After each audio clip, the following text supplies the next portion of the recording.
Contamos con la presencia de Lorena Costa. Ella es licenciada en Letras por la Universidad de la República y está finalizando la maestría en Ciencias Humanas, opción Literatura Latinoamericana, en la Facultad de Humanidades y Ciencias de la Educación. Actualmente integra el equipo de investigadores de la Biblioteca Nacional y colabora con el Archivo Literario. Gracias, Vanessa. Bueno, ¿a quién no le gustaría encontrar una definición de autobiografía definitiva, que la delimite de los otros espacios, de las otras escrituras del yo de forma exacta? A mí me encantaría, más en estos momentos previos a la defensa de mi tesis de maestría. El poder de la memoria, así inicia el título de la tesis y se centra en dos autobiografías de exiliados en contextos de dictadura. Lo complejo de estos relatos es que tienen mucho de autoficción y de memoria, también algo de posmemoria. Me tocó hacer una búsqueda exhaustiva del significado de autobiografía y qué frustrante es cuando de una búsqueda surgen más preguntas que respuestas. Me vi tentada, quien no, por el pacto autobiográfico propuesto por Philippe Luyen, en que el autor se identifica con el narrador y el protagonista. Pero las críticas a esta definición abrieron paso a muchas otras, a muchas otras definiciones, ¿no?, que se fueron incluso cuestionando entre sí.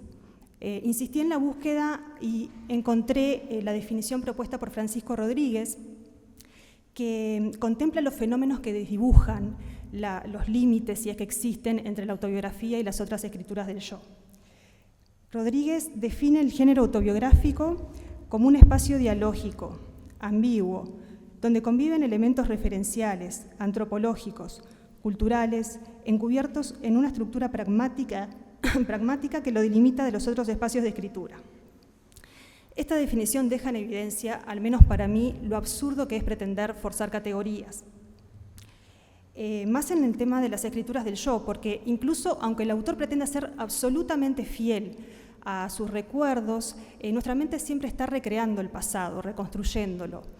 Así lo afirman Manes y Niro, que en su libro Ser Humano, ellos dicen que lo interesante de la memoria es que en el proceso nuestra mente, nuestro cerebro va conectando distintas áreas y funciona en forma de red.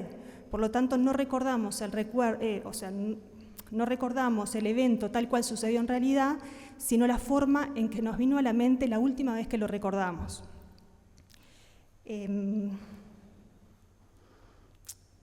Bien, entonces, de esta manera los recuerdos se van transformando a medida que los vamos recordando. Los registros de imagen o sonidos son muy útiles para anclar la información de un momento determinado y ayudan a activar la memoria cada vez que recurrimos a ellos. Hoy en día es muy normal que estamos como muy habituados a llevar un registro de casi todo lo que hacemos, cada vez menos como una forma de respaldo para la memoria y más como una especie de testimonio para subir a las redes sociales. ¿Quién de nosotros no ha compartido la foto de la página de un libro que está leyendo con alguna frase subrayada? Y también está el que publica la página, comparte la página de un libro con alguna reseña bajada de internet, haciendo de cuenta que lo leyó y en realidad es para dar una imagen de buen lector. Y no está mal, no deja de ser importante el tema de... Eso sí está mal. Lo que no deja de ser importante es la imagen pública que todos construimos de forma más o menos consciente y que también está presente en el autobiógrafo cuando decide qué contar, cómo contarlo y qué silenciar.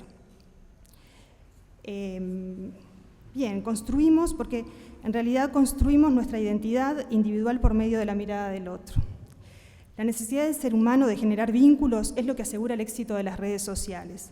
Diferentes espacios virtuales que responden al deseo de comunicarnos, compartir y opinar. Fotografías son exhibidas en un espacio de acceso a conocidos, con la posibilidad de habilitarlo también a desconocidos.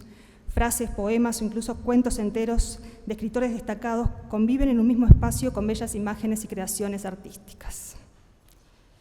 Pero no me estaba refiriendo a las redes sociales, sino a los álbumes. Bien. En su materialidad, el álbum es, o más bien era, un libro con hojas originalmente vacías, encuadernado con cierto lujo, que que servía de repositorio de objetos, dibujos y escrituras. Al igual que sucede en las redes, en la virtualidad, era utilizado con diversas finalidades y se solía asignar categorías según su contenido. Así encontramos álbumes de fotos, de recortes y de firmas, entre una enorme variedad. Pero en los hechos respondía a la necesidad de su propietario, que le asignaba su impronta personal.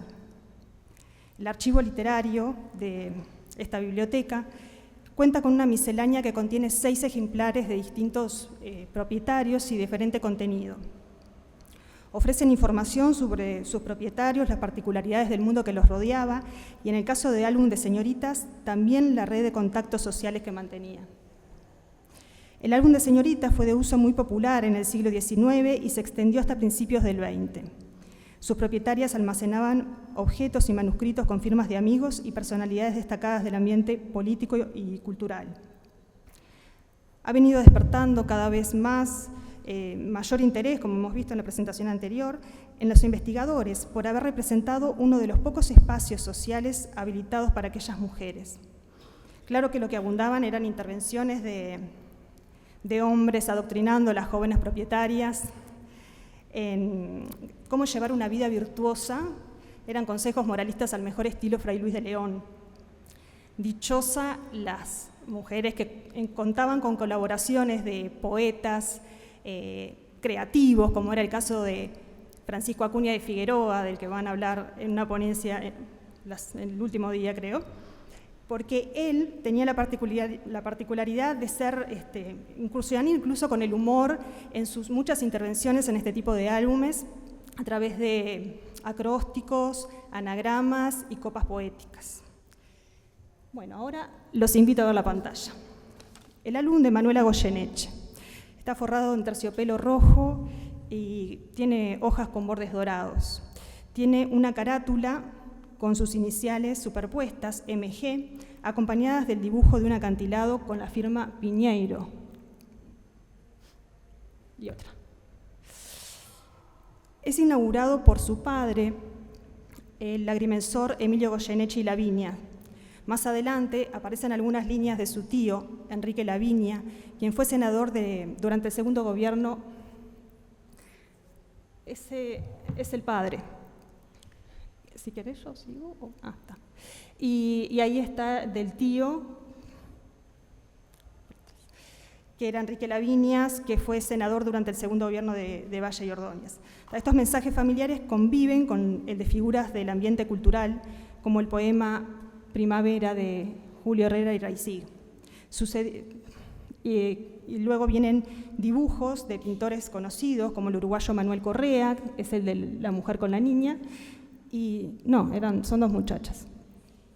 Y otro que no he logrado identificar la firma, la verdad. Tampoco el de la pintura que sigue a los extensos versos de Alcides de María, que se puede ampliar. Bien, gracias. El álbum también contiene recortes de revistas con imágenes de cuadros famosos.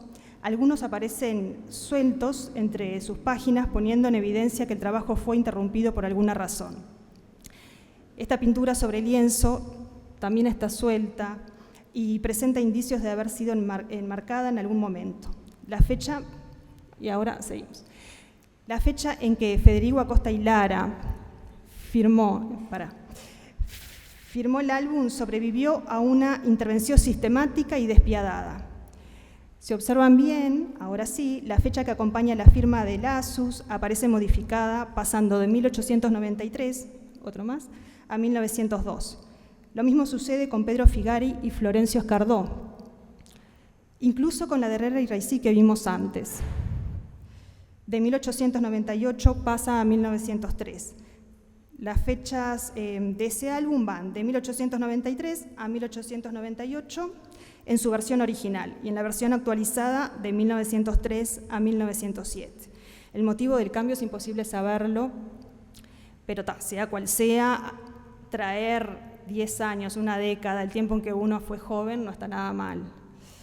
El siguiente álbum es el de Enriqueta Duján, es el más pequeño de la miscelánea, pero no por eso deja de tener sus bordes dorados. Perteneció a Enriqueta Duján, bien. La hermosa portada es seguida por la imagen que repite la presencia de aves, plantas y flores. Y de similar estilo es esta pintura con que la firma está ilegible, no sé de quién es. Fue estrenado en 1897 por quien le regaló el álbum Manriqueta, Esperanza Villagrán, y contiene colaboraciones fechadas en 1906.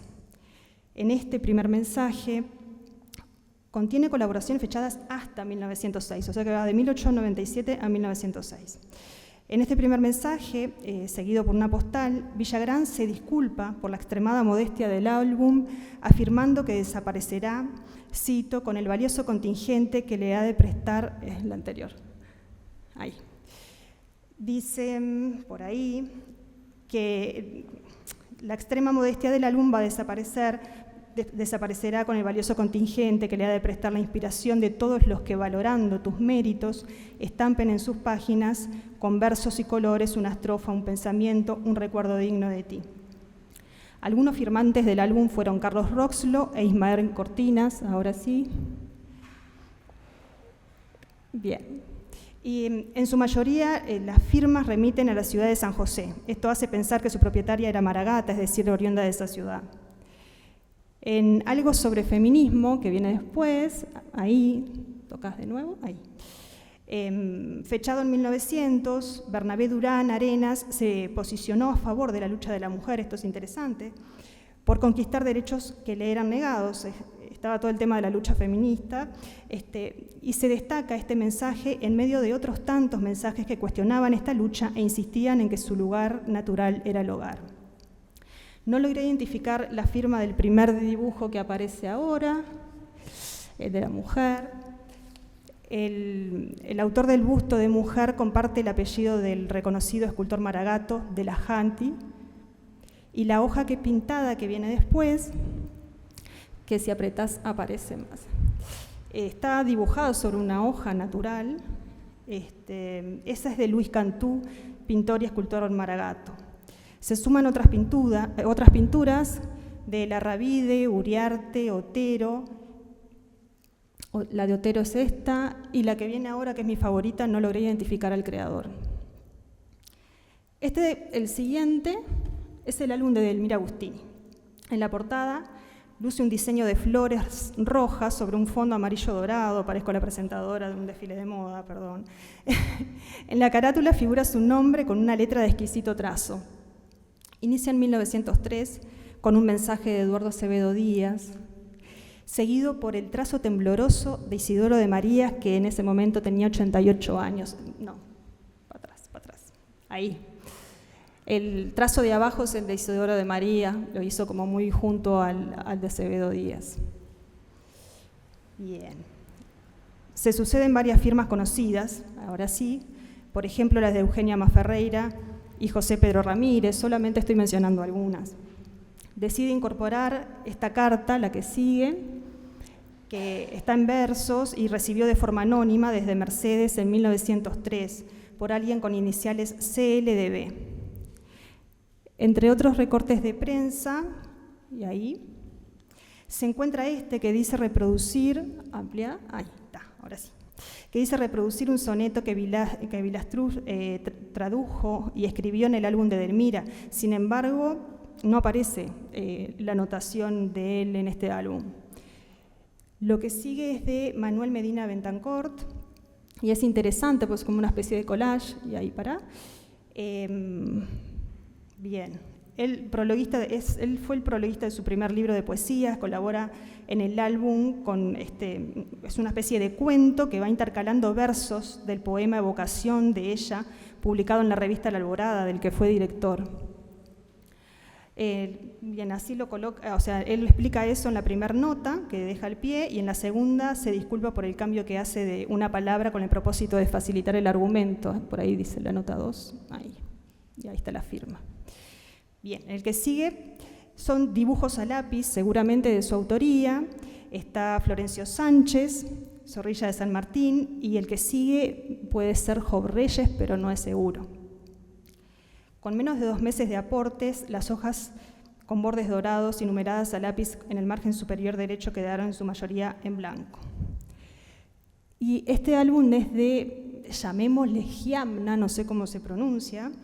Su álbum de encuadernado elegante y páginas rústicas fue escrito entre 1932 y 1949. Ese sobresuelto que aparece al abrirlo, apenas se abre, confirma lo que es posible sospechar a lo largo de las páginas, que su propietaria estuvo vinculada al Museo de Bellas Artes.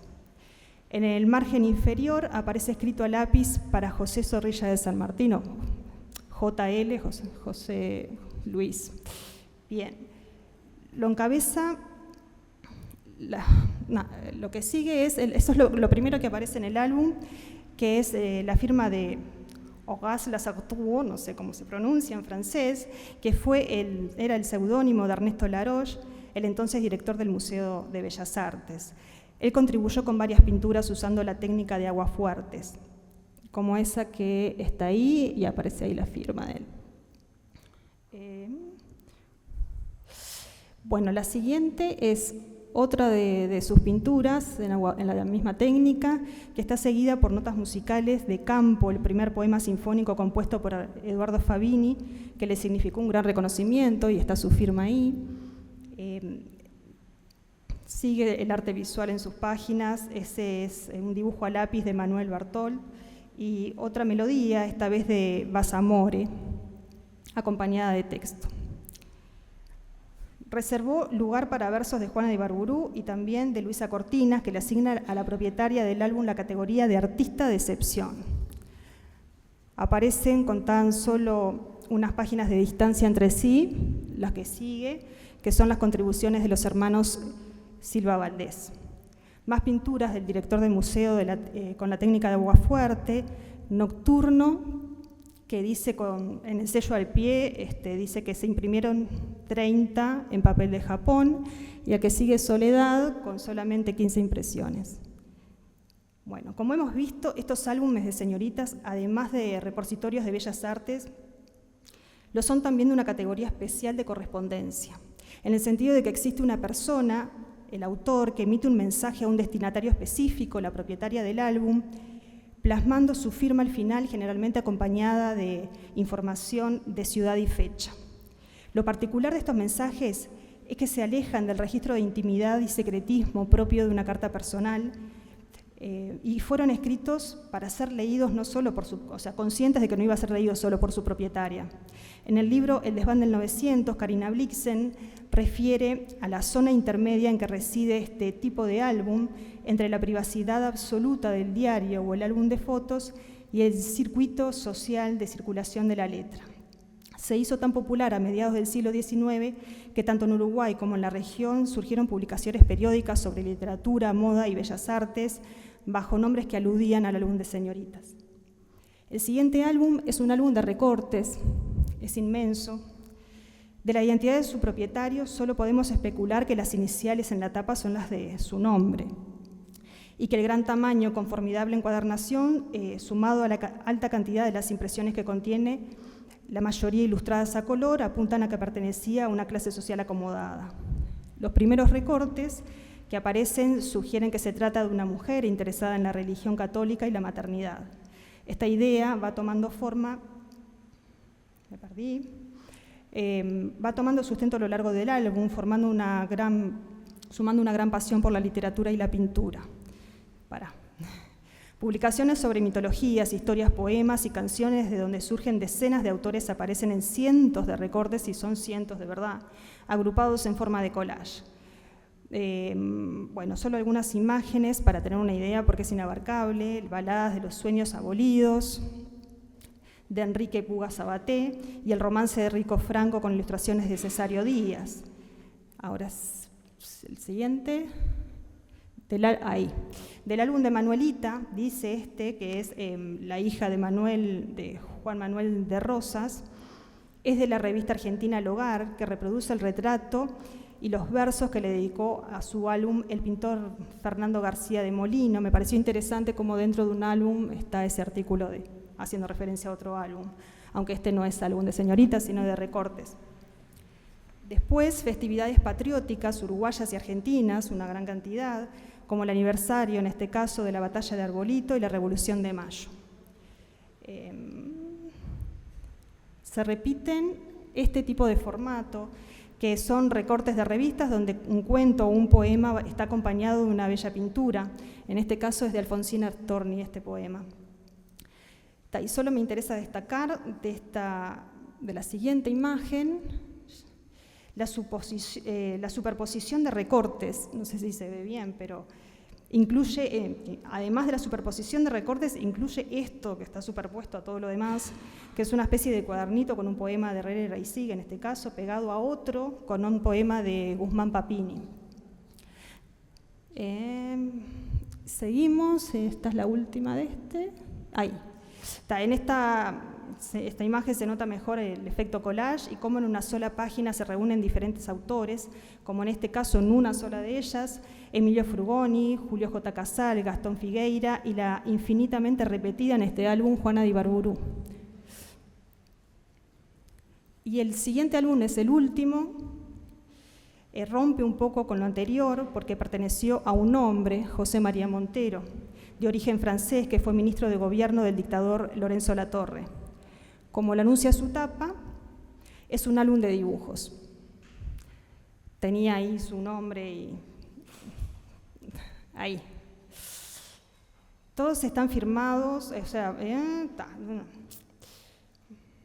bueno, todos los dibujos que aparecen, es un álbum de dibujos, están firmados con sus iniciales y fechados entre 1877 y 1884. Este busto es de junio del 80 y contrasta completamente con este otro dibujo, un hada montando una especie de caballo de papel de junio del 82. Esa es mi interpretación, por lo menos. Después el siguiente es una especie de cómic que debajo dice boquillón avergonzado y al costado finjamos por un minuto que soy el emperador de Rusia. Al lado de la firma agrega según la Loupe. Está fechado en abril del 81, un mes después del asesinato de Alejandro II, que llevó al poder a Alejandro III como nuevo zar de Rusia. Supongo que será alguna especie de parodia de eso. La imagen, ahora sí, de la mujer alimentando pajaritos bebés en su nido. Ahí está. Bueno, la siguiente, porque amplié lo de los pajaritos por si no se ve. Se llama, dice, La madre adoptiva, y repite el apellido de la Loupe al costado de la firma. Busqué información, pero no encontré. Del mismo año, 1880, es Martín Pescador, que está al costado, un híbrido entre un niño que está pescando y un ave a punto de atrapar con su pico un insecto que lo hice volar para abajo más grande para que se vea. Casas comerciales de Santa Ernestina. Y lo puedes ampliar.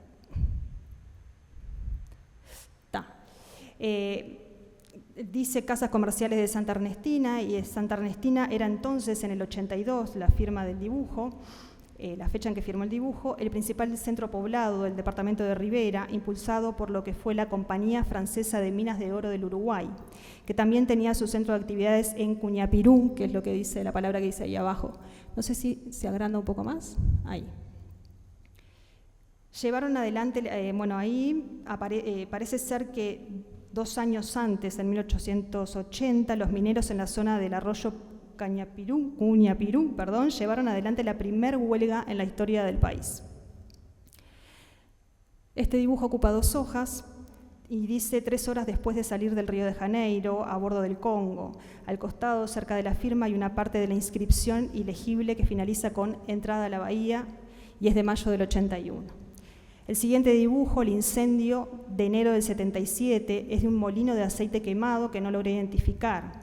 Y es curioso que aparezca una firma diferente, es el único que tiene una firma diferente, y al lado la frase según la naturaleza, como una especie de ironía en relación al origen del incendio. Bien, un visitante nocturno, un habitante del cerro, y la siguiente es una víctima del puente de las Dunas que se encuentra sobre el arroyo Miguelete, en el cruce con Millán. Son los 3 del año 84. Y el siguiente es una banana semipelada y colgando de un hilo. Representa la ocupación de un ingeniero en Montevideo, según el autor, y es de julio del 82.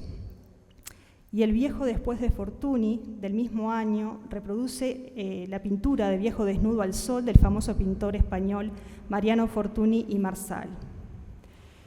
Esto fue solo una breve aproximación de lo mucho que tienen para contarnos estos álbumes, al mejor estilo de las redes en el mundo virtual.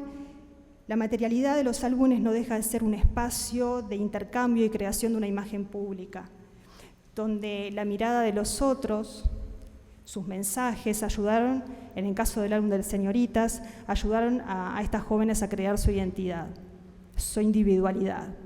A lo largo de las páginas se observa la construcción de un yo que no habla, es hablado por otros, por aquellos a quienes autoriza. Cada vez que como investigadores busquemos información sobre un autor del siglo XIX o principios del XX, cuando pensemos en la importancia de relevar información sobre sus manuscritos, correspondencia, impresiones en la prensa y vínculos sociales, recordemos que los álbumes, por tanto tiempo olvidados, tienen mucha información que revelar. Nada más.